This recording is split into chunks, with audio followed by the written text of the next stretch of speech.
বন্ধুরা, এই বকনবেলিয়া গাছটিতে মাল্টি গ্রাফটিং করা হবে। তো দেখতে থাকুন কিভাবে মাল্টি গ্রাফটিং করা হয়। তো দেখুন বন্ধুরা, 4টি ডালে 4 রকম কালারের বকনবেলিয়া ফুলের সায়ন স্থাপন করা হবে। আপনারা দেখতে থাকুন।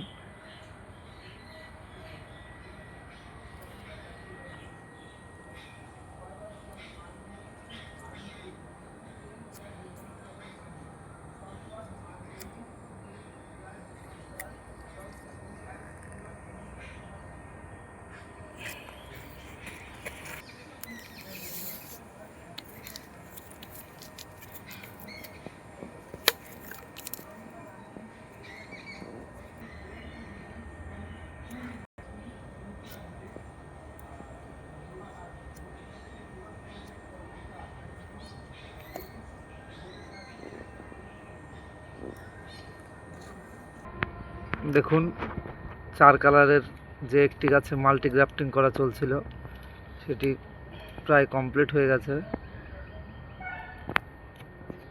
এই সায়নটি বাঁধলে পুরোপুরি কমপ্লিট হয়ে যাবে।